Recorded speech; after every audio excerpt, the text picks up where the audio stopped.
Kita sih senang-senang aja ya kalau anak muda itu ditunjuk jadi pemimpin, asal yang berkualitas, yang elit, yang smart, yang berpengalaman, yang berwawasan, dan tentunya soleh. Kenapa soleh itu penting? Kita ini nggak kurang orang-orang pintar, tapi mereka semua tuh nggak takut sama Tuhan, makanya enak banget korupsi. Jadi silahkan pilih anak muda, asal kompeten. Ada ribuan anak muda Indonesia tuh yang masih kompeten, serius. Tapi kenapa justru yang diangkat-angkat, yang disanjung-sanjung itu anak-anak pejabat yang kosong? Seminggu lalu atau 2 minggu yang lalu lah, saya kenalan sama satu anak muda, dan mungkin dari ribuan anak muda yang lainnya, saya terkesan sama anak muda ini. Kenapa? Karena kami seumuran, dia dengan dia seumuran, mungkin dia beda setahun lah. Tapi dedikasi dia terhadap waktu itu luar biasa. Dia di sini, saya di sini. Dia betul-betul mengisi waktunya itu dengan hal-hal yang penting, hal-hal yang berdampak dalam hidup. Ini orangnya, coba perhatikan. Gimana? Culun kan? Namanya Muhammad Elfandi. Dia lulusan Al-Azhar Mesir 2011, lalu dia lanjut S2 ke Prancis, belajar ilmu political science dan filsafat, lanjut studi di Paris, lanjut kuliah di Manchester University. Setelah beres kuliah, dia diundang untuk ngisi kuliah di England, Netherlands, Jerman, France, Scotland, Australia, Belgia, Indonesia juga ada. Kemudian ke New Zealand, kemudian dia keliling-keliling Eropa, diminta untuk ngajar. Padahal waktu itu usianya masih di bawah 30. Anak muda ini juga kuasain 4 bahasa level formal. Level formal loh, bukan daily conversation, tapi memang untuk level presentasi dan debat. Apa saja ya? Tentu saja bahasa Indonesia. Dia juga kuasain bahasa Perancis, kuasain bahasa Arab, dan bahasa Inggris. Belum cukup keren? Oke, kita lanjut. Anak muda ini juga menguasai 3 bela diri sekaligus. 3 aliran bela diri, dan dia jadi pelatih karate, judo, dan taekwondo. Dia juga pernah jadi dosen di berbagai kampus di Indonesia. Ya nggak lama sih karena dia harus terbang lagi kuliah seperti ITB, Telkom University, UPI, kantor pajak, dosen S2 di Pasundan University, Purwakarta University, dan di Udayana Bali.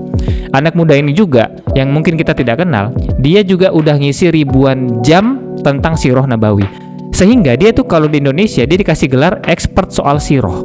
Bahkan dia diangkat loh jadi murid oleh para pakar dunia. Salah satunya adalah Dr. Jasim Sultan. Beliau ini adalah penulis dan pengajar internasional dari Qatar untuk kepakaran di bidang geopolitik, makroekonomi, critical thinking, dan leadership, dan masih banyak lagi. Tokoh internasional lainnya yang mengangkat anak muda ini menjadi murid itu juga ada yang namanya Profesor Tariq Ramadan. Kalau mungkin Anda tidak tahu, dia adalah seorang filsuf, penulis, akademisi dari Swiss. Dia cucu dari Imam Syahid Hasan Al-Banna, profesor di Fakultas Teologi dan Saint Anthony College Universitas Oxford.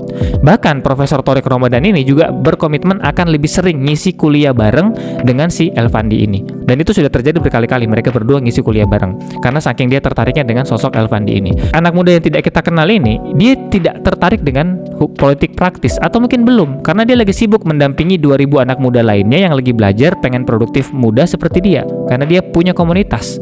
Dan dia juga memang sebenarnya lagi ambil S3 di Edinburgh University. Jadi mungkin masuk akal kalau dia belum tertarik di politik. Pertanyaannya ada 2, coba silakan dijawab. Pertama, anak muda model begini banyak nggak di Indonesia?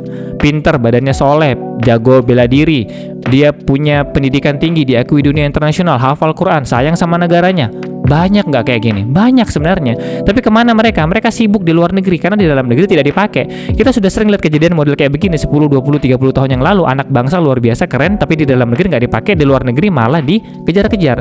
Yang di dalam negeri tuh ngapain? Sibuk promote anak pejabat yang kosong. Kenapa anak-anak muda Indonesia yang hebat-hebat itu tenggelam? Karena negaranya sibuk naikin pajak, sedangkan rakyatnya sibuk nonton TikTok joget-joget. Jadi menurut saya ini masalahnya. Kita tuh kurang literasi untuk pengembangan diri. Dan saya yakin anak muda seperti Elfandi ini banyak. Hanya mereka semua sibuk ngejar mimpinya di luar negeri sono. Pertanyaan kedua, coba jawab. Anak muda seperti Elfandi ini cocok nggak kalau dijadikan pemimpin? Ya cocok banget, harusnya kayak gini yang kita kejar, harusnya kayak gini yang qualified gitu loh. Belum tentu juga dia mau, biasanya juga akan nolak kalau ada tawaran-tawaran yang mengikat, apalagi dari undangan politik. Mereka biasanya akan jauh lebih happy kalau energinya digunakan untuk create something di tempat yang lebih kondusif. Dan bukan rahasia umum lagi, situasi dalam negeri kita memang lagi tidak sehat. Itu sebabnya investor juga ragu-ragu untuk masuk karena kepastian hukum, kepastian politiknya nggak jelas. Orang yang baik aja masuk ke dalam, kemungkinan besar jadi ikutan jahat.